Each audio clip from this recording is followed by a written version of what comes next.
예수님은 이게 놀라운 사건들을 통해서 제자들을 가르치신 것을 보게 됩니다. 마태복음 14장에는 두 가지 놀라운 사건이 나옵니다.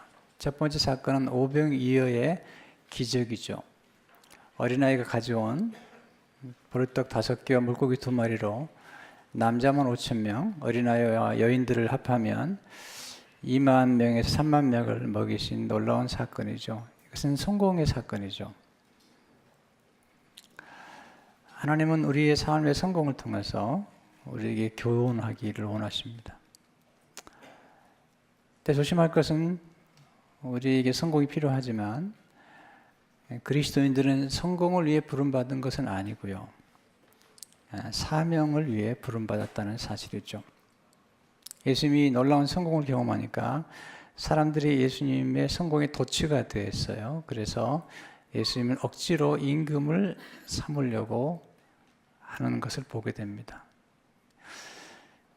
주님은 성공에 도취하지 않으셨어요.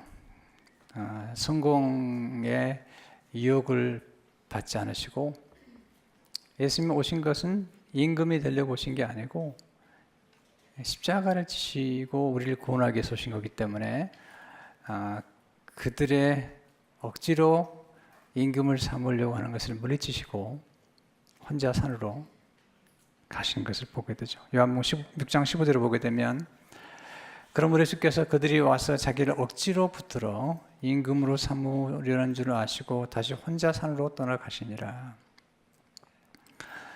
성공이 필요하지만 성공은 사명을 이루는 도구에 불과한 것입니다.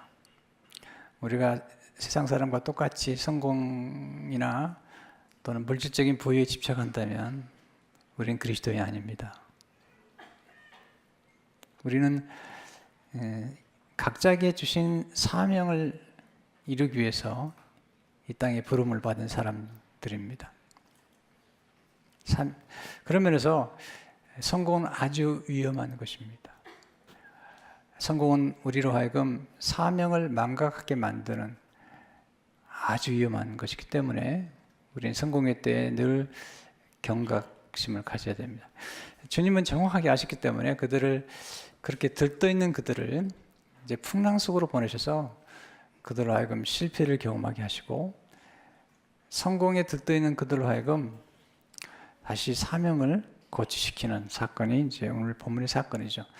요한복음에는 안 나오지만 마태복음에 보면 예수님께서 무리들을 억지로 임금을 삼으려는 무리들을 보내시고 제자들에게는 배를 타고 건너가게 하시고 예수님 혼자 기도하러 산으로 가신 것을 보게 되죠. 오늘 본문 22절 3절을 보게 되면 예수께서 즉시 제자들을 재촉하사 자기가 무리를 보내는 동안에 배를 타고 앞서 건너편으로 가게 하시고 무리를 보내신 후에 기도하러 따로 산에 올라가시니라. 저물매 거기 혼자 계시더니 주님이 산에 혼자 기도하실 때 제자들은 바다를 건너면서 아주 고난을 겪게 되죠. 24절을 보게 되면 배가 이미 육지에서 술이나 떠나서 바람이 거스름으로 물결로 말미암아 고난을 당하더라. 아주 극적인 사건이잖아요. 오병이어는 아주 제자들을 들뜨게 만드는 성공의 사건이었다면 이 고난의 사건은 그들로 하여금 능히 다시 한번 인생을 돌아보게 하는 그런 사건이 된 것입니다. 이 사건에서 베드로는 놀라운 기적을 경험하죠. 또 한 번 바다 위로 걸어가는 모험을 하게 되고 거기서 놀라운 기적을 경험하게 됩니다. 주님은 이 고난의 현장에서 베드로로 하여금 엄청난 모험을 시도하게 하시고 그리고 모험을 통해서 놀라운 교육을 시키시는 것을 보게 됩니다. 예수님이 바다 위로 걸어가신 것도 굉장히 모험이시죠. 왜냐하면 예수님은 주로 자연의 법칙을 거스르지 않으시는 분이에요. 왜냐하면 자연의 법칙을 만드신 분이 주님이기 때문에 돌로 떡을 만들지 않으셨어요. 아주 특별한 경우는 자연의 법칙을 초월해서 가끔은 기적을 베푸시러 주시는데 바다 위로 걸어온 사건은 엄청난 사건이죠. 예수님만이 가능한 사건인데 베드로에게 너도 한번 걸어보라고 놀라운 도전을 주신 것을 보게 됩니다. 여기서 배우는 몇 가지 소중한 하나님에 대한 지식. 첫째는 하나님은 모험하시는 하나님이시라는 것이죠. 특별히 창조의 모험은 대단한 모험이잖아요. 뭔가를 새롭게 만든다는 것은 굉장한 모험이죠. 아주 위험한 것입니다. 근데 하나님은 아주 평화로운 삶 속에서 그 평화를 깨뜨리시는 창조의 일을 하시죠. 그리고 이 모든 우주와 지구와 그리고 만드신 인간을 돌보시는 무거운 짐을 지시기로 작정하신 겁니다. 모험은 굉장히 위험할 뿐만 아니라 때로 두려운 일이지만, 그러나 또 하나 놀라운 사실은 이 모험을 통해서 기쁨을 경험한다는 거예요. 그래서 인간은 안전에 대한 본능과 함께 모험하는 본능이 있어요. 왜냐하면 하나님의 형상을 따라 지음받았기 때문에 인간은 모험을 하면서 굉장히 스릴을 경험하기도 하고 놀라운 기쁨을 경험하기도 하죠. 하나님께서 천지를 만드시는 날마다 하루가 지나면 만드신 것을 보시기에 심히 좋았더라. 놀라운 기쁨이 하나님께서 경험한 것을 보게 됩니다. 특별히 하나님께서 인간을 창조하신 것은 엄청난 몸을 하신 거죠. 거기다 인간에게 자유의지를 주셔서 심지어는 하나님을 반역할 수 있도록, 때로는 불순종하고 거역할 수 있도록까지 허락하셨다는 것은 굉장한 모험이시죠. 창조의 모든 질서를 뒤집어 버릴 만큼 그런 자유를 주셨다는 것은 굉장한 모험이시죠. 그런 까닭에 인간은 죄를 짓고 타락하게 된 거죠. 근데 하나님이 더 놀라운 모험이 하나 있으시죠. 그 모험은 그렇게 타락한 인간을 회복시키기 위해서 하나님의 아들 예수 그리스도를 이 땅에 보내셔서 악하고 포악한 사람들의 손에 맡기셔서 십자가에 죽게 하신 것은 정말 놀라운 모험이잖아요. 근데 왜 그리 하셨을까요? 사랑 때문에 그리 하신 거죠. 모험 본능은 사랑 본능이죠. 여러분, 결혼한다는 것은 굉장히 위험한 겁니다. 굉장한 모험입니다. 혼자 사는 것도 모험이지만 둘이 사는 건 정말 모험이잖아요. 근데 왜 그렇게 결혼하는 거죠? 사랑 때문이죠. 여러분, 자녀를 낳는 건 대단히 위험한 것입니다. 그것도 속 썩이면서 끝까지 속을 썩이는, 결혼한 후에도 여전히 속을 썩이는 그런 자녀를 낳아서 키운다는 것은 엄청난 모험이죠. 근데 왜 그런 모험을 하는 거죠? 사랑 때문이죠. 십자가에서 하나님의 아들을 내어주신 하나님 아버지가 겪었던 것은 고통이죠. 근데 왜 그러실까요? 이게 하나님의 신비의 비밀인데, 모든 하나님의 원리는 고통을 통과해서만이 새로운 생명이 태어나기 때문이에요. 고통을 통과해야만이 새로운 생명이 구원을 받기 때문이죠. 어머니의 산통이 있을 때 생명이 태어나는 것과 똑같이 주님이 십자가에 돌아가시고 부활하심을 통해서 우리는 구원을 받았고 새 생명의 놀라운 역사가 나타나는 것을 보게 됩니다. 그런 면에서 선교는 대단한 모험이죠.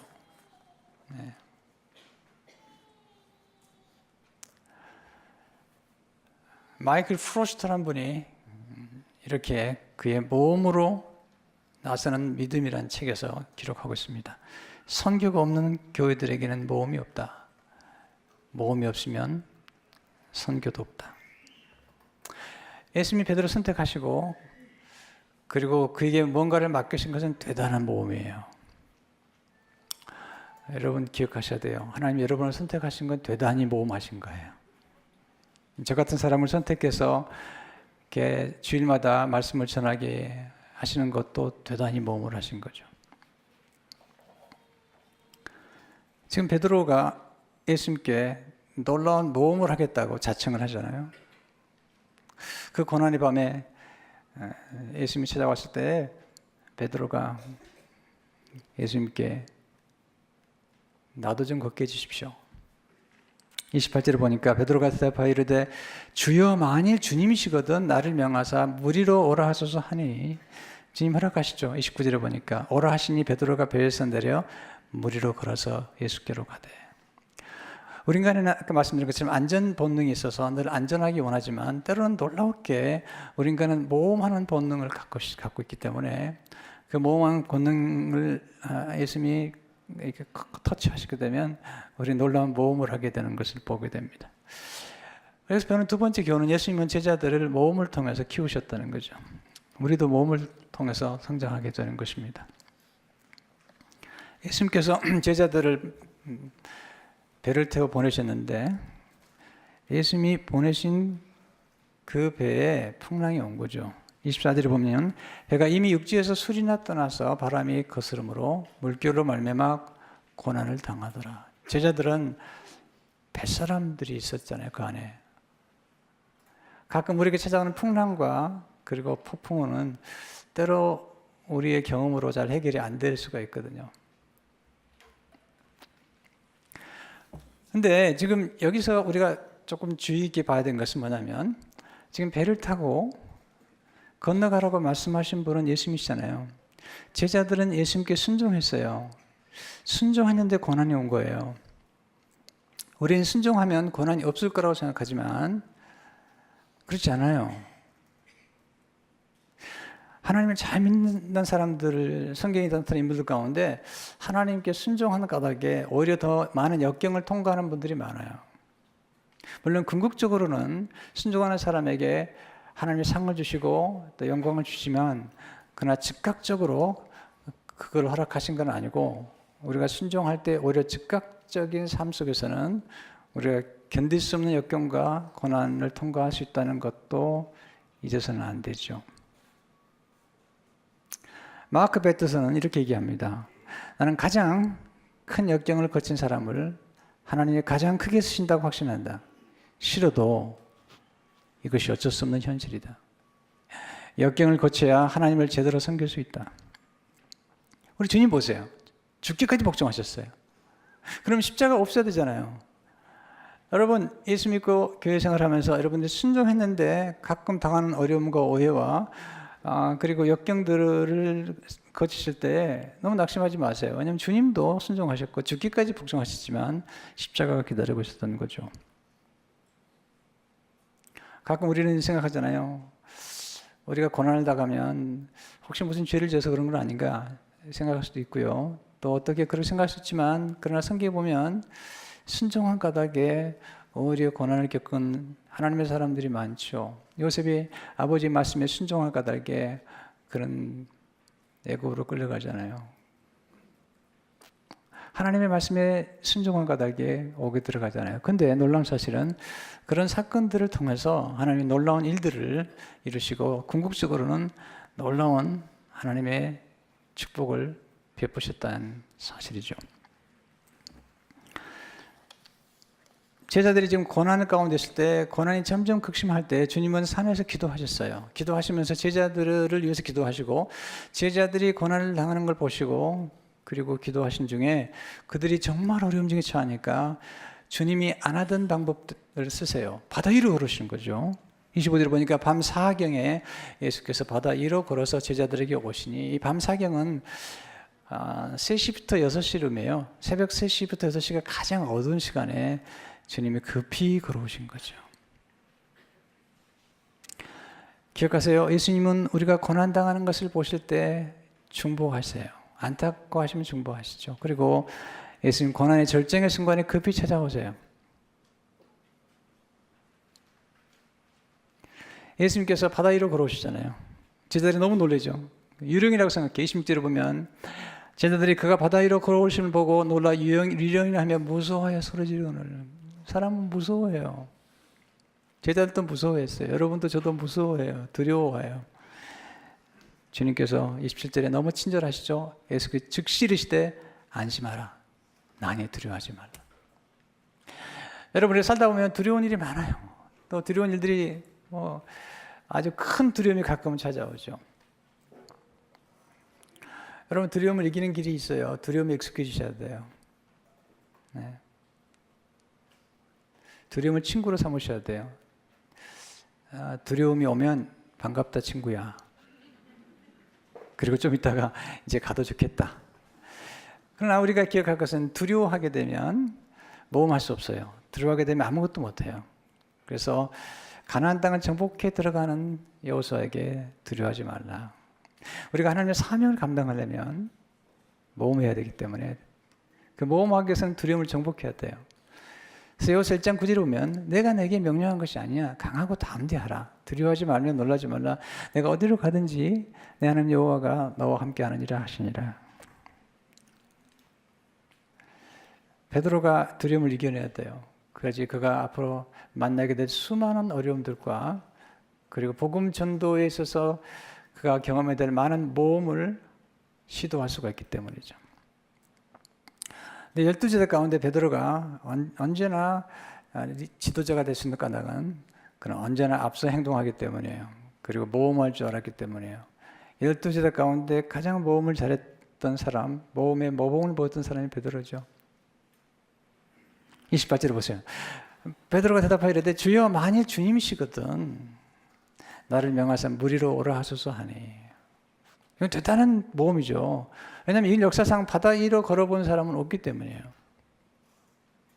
구약에도 바다 위로 걸어본 사람은 없어요. 모세도 홍해 바다가 갈라진 후에 걸어갔죠. 또 이스라엘 백성들이 여단들의 제사장들이 물을 적셨을 때 물이 멈추고 그리고 맨 땅을 걸어갔잖아요. 또 엘리야와 엘리사도 요단을 건널 때 엘리야와 엘리야가 걷어치니까 요단이 갈라지면서 그들이 마른 땅 위를 걸었어요. 열왕기 하 2장 8절에 보면 엘리야가 걷어서 가지고 말아 물을 치매 물이 이리저리 갈라지고 두 사람이 마른 땅 위로 건너더라. 이 역사상 사실 구약에서도 어떤 사람도 바다 위를 물 위를 걸어본 사람은 없어요. 뭐 어떤 그러더라고. 가능하대요. 왜냐하면 한 발 빠지기 전에 그 다음 발 올려서고 그렇게 하면 이제 가능한데 사실은 그건 논리적으로 가능한 거지. 사실은 한번 해보세요. 이게 잘 안 되는 거죠. 사실은요. 주님이 베드로의 이런 그 모험 본능을 건드리신 다음에 베드로에게 말씀하세요. 걸어오라는 거예요. 28절에 주여 만일 주님이시거든 나를 명하사 물 위로 오라 하소서 하니. 베드로가 무모한 모험을 하지 않았어요. 주님이 명하시면, 주님이 말씀하시면 내가 바다 위를 걷겠습니다. 왜냐하면 베드로가 예수님의 능력을, 예수님 말씀의 능력을 점점 경험하기 시작했어요. 예수님 말씀으로 그의 장모님의 열병을 꾸짖으니까 떠났거든요. 또 예수님께서 깊은 데로 가서 그물을 내라고 할 때 그가 말씀에 의지해서 그물을 내렸더니 놀라운 기적을 경험하는 거죠. 그래서 예수님께 명하시면, 말씀하시면 내가 걷겠습니다 라고 예수님께 말씀드렸던 예수님께서 걸어오라는 거죠. 그는 순종했던 거죠. 여러분은 믿음이란 말씀에 순종하는 것입니다. 믿음이란 순종함으로 모험하는 것이죠. 믿음으로 산다는 것은 모험하며 산다는 것입니다. 왜 모험이 중요할까요? 믿음으로 사는 게 왜 중요할까요? 여러분, 모험이 중요한 까닭 이런 거죠. 모험을 하게 되면 우리 안에 우리가 알지 못했던 잠재력이 드러나는 거예요. 아브라함이 100세 때 하나님께서 아들을 낳겠다고 말씀하셨고 사라 90살 때 아들을 낳겠다고 말씀하셨는데 순종하잖아요. 모험이죠. 100세의 아들을 낳는다. 이게 모험이죠. 근데 순종했더니 그 안에 아들을 낳을 수 있는 잠재력이 있었다는 것을 나중에 깨닫는 거죠. 마이클 프로스트는 이렇게 얘기하고 있습니다. 모험은 우리가 매일매일 삶의 난관에 적용시켜야 할 태도이다. 우리 날마다 새로운 도전과 직면하고 새로운 기회를 붙잡으며 미지의 세계에 맞서 우리 역량을 점검한다. 그 과정에서 하나님의 백성으로서 우리 자신의 독특한 잠재력을 발견하게 된다. 우리가 안전 본능에만 사로잡혀서 안전하게만 산다면, 여러분이 배 밖으로 나가지 않는다면, 안전한 배 안에만 거한다면, 여러분의 발에 물을 적시지 않는다면 여러분은 안전할지 모르지만 놀라운 잠재력이 있다는 걸 사실은 모르죠. 우리 안에는 모험 본능이 있는 거죠.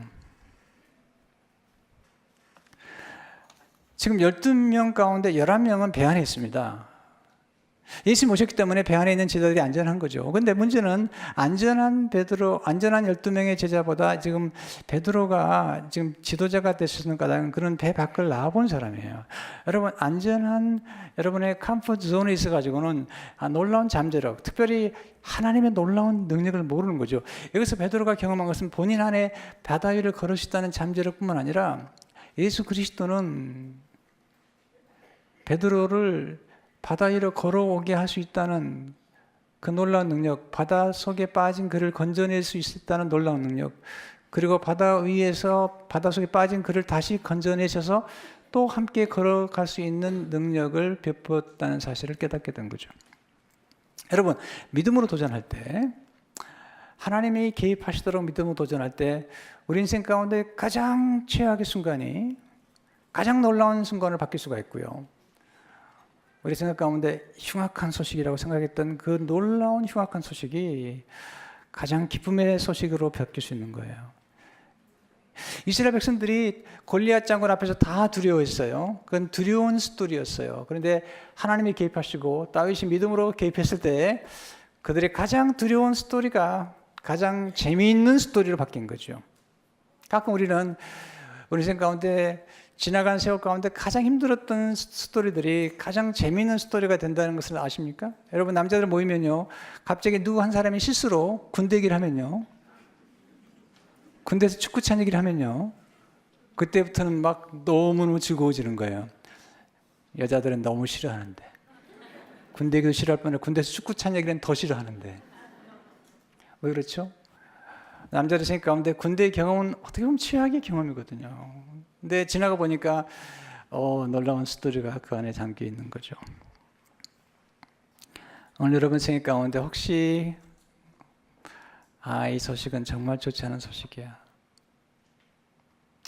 이것만큼은 아닌데, 혹시 그런 소식을 들었거나 들어본 경험이 있는 분이라면 기억하세요.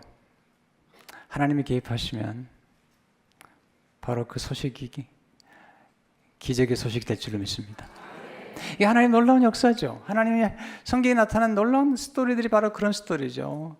우리가 생각할 때 가장 위험한 순간이 하나님이 개입하시니까 가장 놀라운 축복의 기회의 순간으로 바뀔 수 있다는 것입니다. 세 번째, 예수님 우리를 실패를 통해서 값진 교훈을 가르쳐 주시죠. 문제는 베드로가 예수님을 바라보고 걸었을 때는 문제가 없었는데 갑자기 바람을 보기 시작했어요. 예수님을 보고 계속 걸어갔으면 계속 걸어갈 텐데 걸어갔잖아요. 그런데 예수님을 바라보던 그가 바람을 바라보는 순간 물속에 빠졌죠. 30절에 보니까 바람을 보고 물속에 빠져가는지라 소리질 이르되 주여 나를 구원하소서니. 예수님 너무 좋으신 분이세요. 30절 보세요. 예수께서 즉시 손을 내밀어 그를 붙잡아 주시며 이러시되 믿음이 작은 자 왜 의심하느냐 하시고, 이건 책망이라기보다도요 안타까운 표현이시죠. 왜 나를 봤으면 될 텐데 왜 바람을 보았느냐. 그래서 중요한 교훈을 주시는 것은 우리에게 예수님을 바라보지 않고 환경을 바라볼 때 믿음이 약해집니다. 우리 인생은 결국 시각의 문제잖아요. 누구를 바라보느냐, 어디를 바라보느냐, 또 누구를 의식하느냐. 예수님을 의식했다면 그런 바다 위를 계속 걸었을 거예요. 근데 그가 예수님을 의식하지 않고 그가 바람을 보는 순간 그는 자기를 의식한 거죠. 여러분, 우리 삶 속의 변화는요, 자기를 깊이 성찰한다고 오지 않아요. 물론 자기를 성찰할 수 있는 인간은 대단히 훌륭하지만, 그러나 자기를 성찰하고 자기를 바라본다고 인간이 변화되나요? 아니에요. 예수 그리스도를 바라봐야지 변화돼요.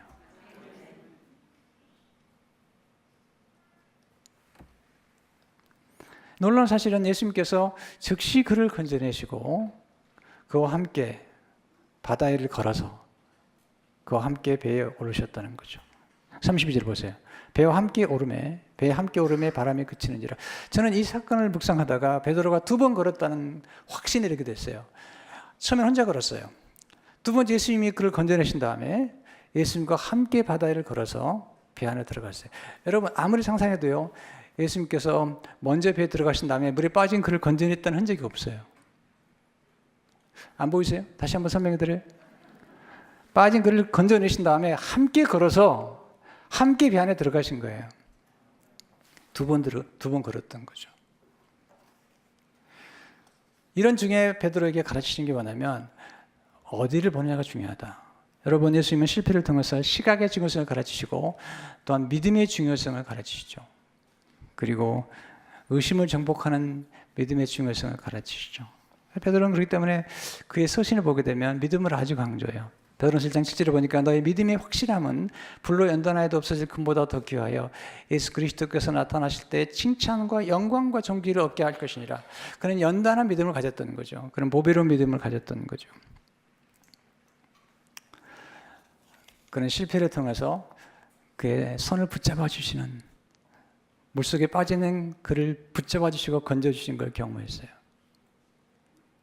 배 안에 있는 제자들을 내 손을 붙잡아 주신 게 아니라 물속에 있는 그들을 건져 주신 거죠.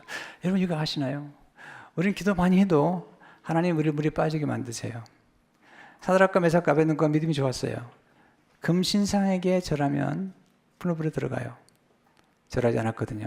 자, 그렇다면 그 놀라운 믿음을 보여준 사드락과 메삭과 아벳느고로 하여금 풀물 속으로 들어가지 않도록 하나님이 지켜주셨으면 좋을 뻔했잖아요. 하나님은 그렇게 하지 않으셨어요. 풀물 속으로 들어가게 하셨어요. 풀물 속에 들어갔더니 한 분이 기다려 계셨어요. 그리고 온도를 조정하고 계셨어요. 풀물 밖에 아니에요. 풀물 속에서 하나님을 건져주신 거예요. 다니엘이 기도했어요. 30일 동안 어느 누구에게나, 어떤 신에게나, 어느 누구에게나 기도하면 사적으로 들어가요. 그럼 기도했어요. 믿음으로 기도했는데 사적으로 안 들어가면 좋겠죠. 아니요. 하나님 사적으로 들어가게 만드셨거든요. 근데 사자 굴 안에 들어가 보니까 거기에 천사가 와 있었어요. 여러분들이 배 안에 있으면 안 돼요. 때로는 배 밖에서, 때로는 하나님 우리를 물 속에서, 때로는 바다 속에서, 풍랑 속에서, 고난 속에서, 풍물 속에서, 때로는 수술 속에서, 거기서 건져내시는 거예요. 우리는 실체이게 그게 안 들어가면 좋겠죠. 근데 안 들어가면 결코 경험할 수 없는 하나님의 임재와, 안 들어가면 결코 경험할 수 없는 하나님의 기적을 우리는 못 보는 거죠. 여러분, 여기서 실패자는 누굴까요? 베드로일까요? 아닙니다. 잔 오트버그는 이렇게 일하고 있습니다. 베드로는 실패했다. 그러나 나는 11명의 더 큰 실패자가 배 안에 앉아 있었다고 생각한다. 그들은 조용히 실패했다. 남몰래 실패했다. 그들의 실패는 주목받지도 관찰되지도 비판받지도 않았다. 최악의 실패는 물속으로 가라앉는 것이 아니다. 결코 배 밖으로 나가지 않는 것이다. 여러분, 몸으로 산다는 것은 하나님을 의지하며 사는 거예요. 헬렌 켈러는 이렇게 말합니다. 안전이란 대체로 우선과 같다. 본질적으로 안전은 존재하지 않으며 인간의 후손들은 모두 안전을 경험하지 못한다. 위험을 피하려는 것은 정밀로 위험과 맞서는 것보다 안전하지 못하다. 인생은 대단한 모험이거나 아니면 아무것도 아니다. 이번에 책을 보다가 놀라운 걸 발견했어요. 여러분, 가장 안전한 건 침대죠? 근데 침대에 떨어져가지고 죽는 사람도 많대요. 침대에 떨어져서 다치는 사람도 많대요. 그럴 바에는 배 밖으로 나가세요. 그럴 바에는 모험하세요. 우리가 모험하기 위해서는 믿음으로 걸어가야 돼요.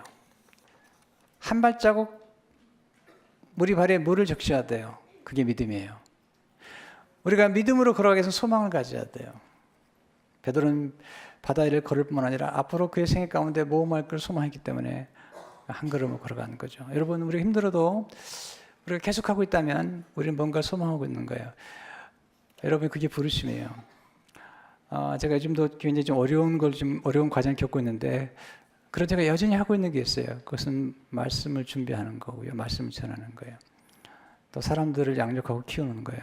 이것은 변함없이 하고 있는 거죠.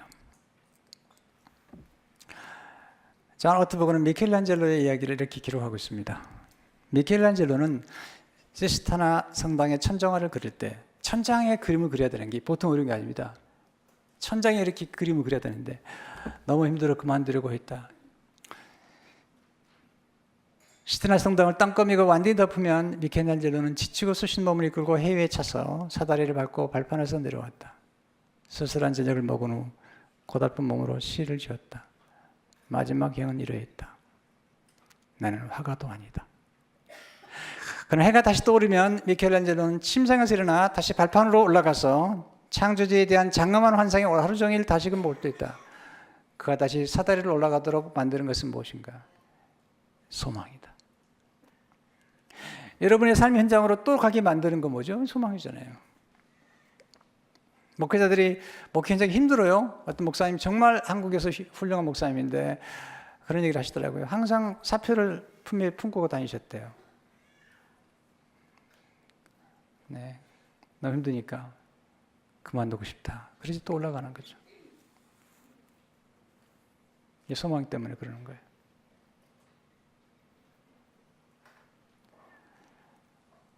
네, 이미 목회가 어렵다고 그러더라고요. 어떤 목사님이 교인들이 5가지 한꺼번에 떠났어요. 그걸 보던 어떤 분이 그랬대요. 목사님, 머리가 하얘졌군요. 얼마나 힘드시면 그러세요? 그랬더니 목사님이 제 가슴은 새카맣니다.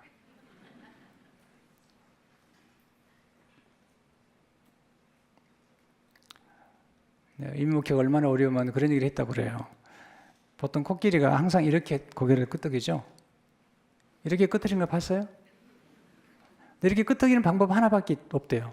귀에다 대고 너 이미 목회할래? 그럼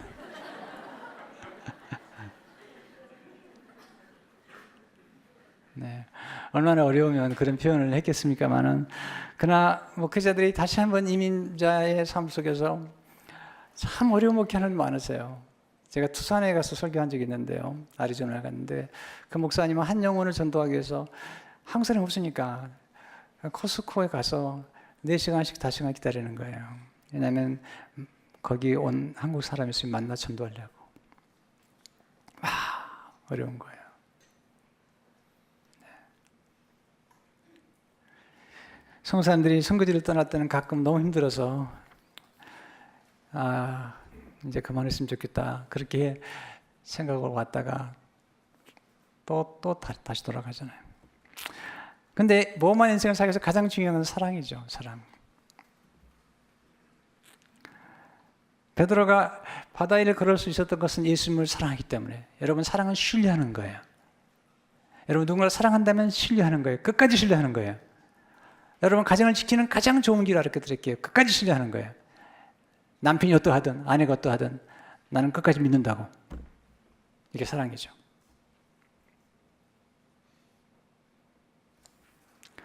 제가 이 말씀 묵상하다가 이렇게 짧게 기록하게 됐어요. 성공도 실패도 잠깐입니다. 하지만 사랑은 영원합니다. 보니까요, 성공도 길지 않아요. 실패도 길지 않아요. 여러분, 성공과 실패보다 소중한 것은 사랑이죠. 예수님 우리의 경배를 받으시기에 합당하신 하나님이시죠. 지금 마태가 얘기하고 싶은 얘기 뭘까요? 베드로 얘기일까요? 베드로가 지금 물 위로 걸었던 일일까요? 아니에요. 중요하긴 하지만 마태가 이야기하고 싶은 것은 예수님이 누구신가요? 예수님은 우리의 경배를 받으시기에 합당하신, 천지를 창조하시고 바다 위를 걸으시고 바다를 잔잔케 하실 수 있는, 그리고 사람, 베드로 같은 사람도 선택해서 사용하시고 그를 바다 위로 걸어오게 할 수 있는 그 능력이 하나님. 그래서 33절이 결론이잖아요. 배 있는 사람들이 예수께 절하며 이르되 진실로 하나님의 아들이로소이다 하더라. 이게 절했다는 말 영에 보면요, worship이라는 말 썼어요. 예배한 거예요. 경배한 거예요. 왜냐하면 하나님의 아들 곧 하나님이시기 때문에. 저는 예수님의 생애를 볼 때 예수님처럼 그렇게 겸손한 분을 볼 수가 없어요. 섬기시고 제자들의 발을 씻기시고 죄를 짓고 죄를 앞으로 지을 제자들 앞에 무릎을 꿇고 용서하실 분이 용서를 받는 분이 아니고 용서를 베푸시는 분이 무릎을 꿇고 용서를 받아달라고. 와우. 그런데 예수님께서 노하지 않는 게 하나 있어요. 사용하지 않는 게 하나 있습니다. 당신은 그리스도입니까? 물어보면 yes. 그리고 경배할 때마다 한 번도 사용하지 않으세요. 왜? 예수님은 하나님이시기 때문에. 베드로가 고넬료 집에 갔을 때 고넬료가 엎드려 경배했어요.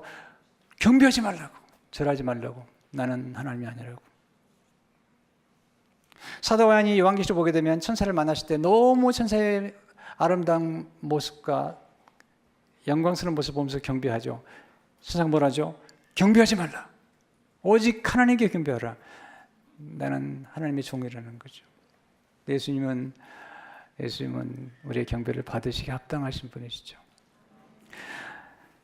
27절에 보면요, 놀라운 말씀하시죠. 예수께서 즉시 이르실 때 안심하라 나니, 두려워하지 말라. 이게 나니란 말이요, 헬라어를 찾아보니까 에고엠이 이 말은 뭐냐면 I am 이란 말이죠. 이 I am이란 이름은 놀라운 이름이죠. 나다, 나는 자존한 하나님이다, 이런 이름이에요. 모세가 하나님께 물어보죠. 하나님, 당신의 이름이 뭡니까? 그랬더니 신명기 3장 14절에 보니까 나는 스스로 있는 자 아니라 I am who I am. 설명이 필요 없는 분이에요. 자존하는 분이죠. 인간은 자존하지 못해요. 이 모든 게 주인이라는 얘기죠. 제가 집에 가서 문을 두드리는데요, 안에서 우리 딸아이가 나왔다고 생각해 봅시다. 누구세요? 그럼 제가 뭐라고 그럴까요? 세상비전교회 강주민 목사입니다. 아니, 뭐라고 그러죠? 나다. 이 집 주인이다. 물론 하나님이 주인이시지만 하나님 그렇게 말씀하시면 이름이 뭡니까? 그랬더니 나다. 네. 설명이 필요 없다. I am who I am. 예수님이 말씀하신 이 풍랑이 일어나 걱정하지 말라. 이 모든 풍랑을 만들고 그리고 너희를 능히 구원하시는 나다. 에고 에미 I am 이라고 말씀하시는 거죠. 우리가 믿는 예수님은 놀라운 분이세요. 우리를 모험 가운데로 인도하시고 초청하신 분이실 뿐만 아니라 우리가 실패했을 때 우리를 책망하지 아니하시고 실패를 통해서 우리를 더 위대하게 만드신 하나님이세요.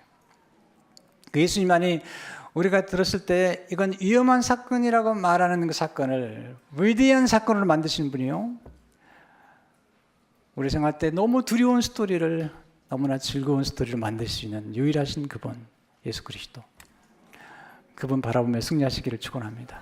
하나님 아버지, 예수 그리스도 우리 주님을 경배하고 찬송합니다. 폭풍우 가운데 찾아오신 주님, 그리고 베드로를 바다 위로 걷게 하신 주님, 그 물에 빠졌을 때 그를 즉시 건져내시고 그와 함께 바다를 걸어서 다시 배 안에 들어가신 주님, 그리고 그로 하여금 수많은 영혼을 구원하도록 모험의 현장, 선교 현장을 보내셨던 주님, 우리도 주님을 따라가서 베드로처럼 살아가도록 주의 역사에 주옵소서. 사랑 때문에 모험하게 하옵소서. 예수 이름으로 기도합니다.